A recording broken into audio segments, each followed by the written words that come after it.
Honestly, this is the time to learn the business. Once you understand this business and you learn the team, the requirements, the other things, you will get comfortable where you don't only look in your own backyard. I'll tell you right now, the underwriting, the process is the same on 3 million as it is on 30 million. The only thing that changes is here.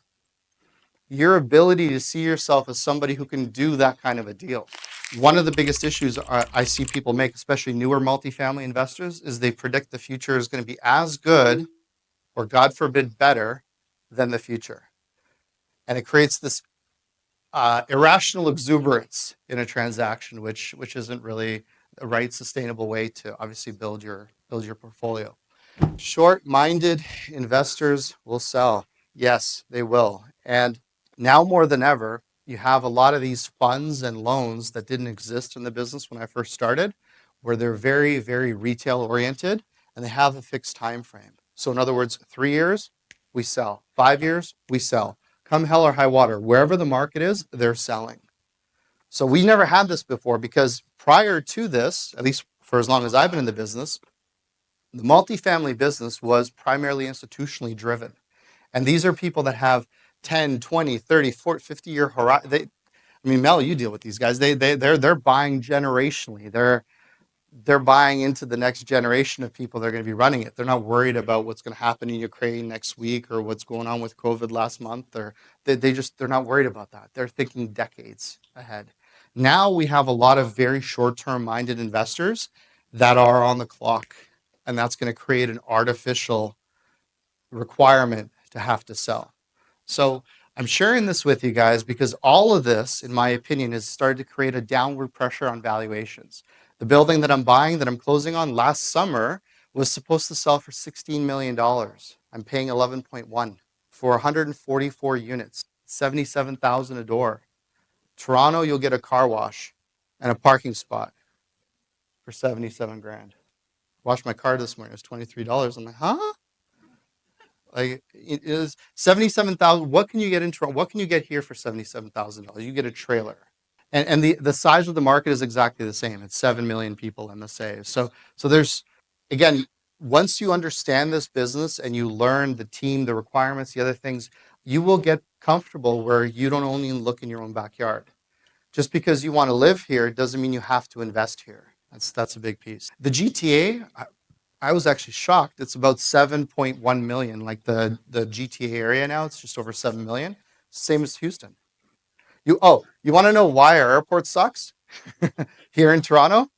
Here's the reason. Okay, our airport, Pearson Airport, is basically the only game in town locally. I mean, I know you can tell me Porter and Little Island and that's cute, but like the big airport, right? We have Pearson in Houston. Their backup airport is bigger than Pearson. Their backup airport. George Bush is 4 times bigger than Pearson, 3 times bigger than Pearson. So that's why we have a tough time getting anywhere out of Pearson because we don't have enough things to what they call the airplanes. It's the infrastructure just isn't here. Unfortunately, we've become a very big city very fast, and the infrastructure just isn't keeping up. Discounts on properties, they're coming. So a year ago, so this property that literally we're closing next week here, last summer when they were out to market for 16, they're like, do you want to bid on it? And I'm like, because I looked at the interest rates. Yeah, they were still low last summer. They were 3.5 or 4 instead of whatever they ended up going to. But my underwriting, I'm underwriting for much higher rates in the future, and I continue to think that they're going to be higher. They're like, do you want to bid? I'm like, no, that's too much. I can't take the risk. So someone else said they would buy it. They couldn't close. I'm guessing financing became an issue. Then somebody else was supposed to buy the property for 14 and change. When it went to market for the 14 and change, I bid 12.6 at the time because the property was still stable. It was still fully occupied. They said no. They took the higher offer at 14 and change. You know where that's going. They didn't close either. They came back to me. They're like, okay, we'll take your 12.6. I'm like, hey man, that was like 3 months ago. Show me your financials. We look at the financials. They did what most people do, is they started taking their eyes off their assets because they thought they sold this thing twice. You just naturally start to mentally move on and disconnect, right? So the operations became, and I'm speculating, but I'm guessing the operations became a little loose. Vacancy went up, and I looked at the property, and I tied it up at 11.8 at the time. And when I finished my due diligence, I came back and I said I'd pay 11.1, and they unfortunately said yes.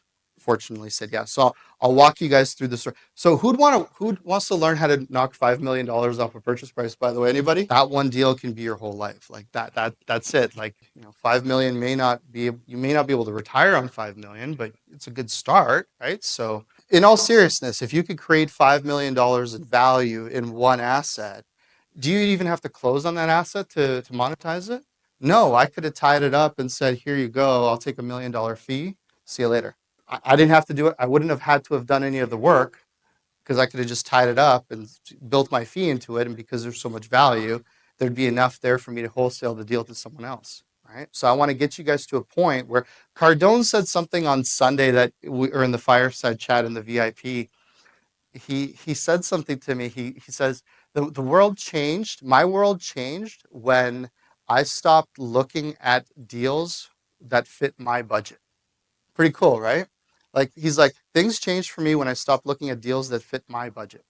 So for you, if you're sitting there and you're like, I've never even done $1 million deal, how am I going to do a $10 million deal?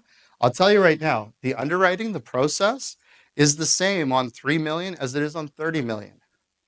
The only thing that changes is here, your ability to see yourself as somebody who can do that kind of a deal. Motivated sellers, sort of. Toronto motivated sellers, a little bit. I was more hopeful when I put that slide up, to be honest with you, because I'm not seeing it either.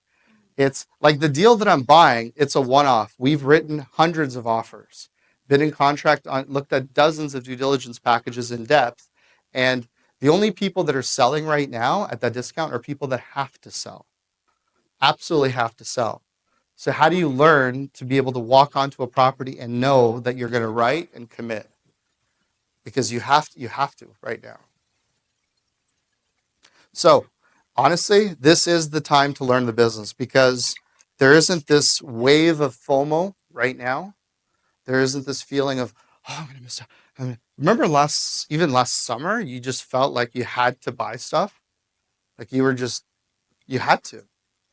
You just have to do it because there's nothing else. Actually, even right now, you feel like you have to buy stuff because there's no inventory. I'm telling you that multifamily deals are coming and you have the time to learn right now.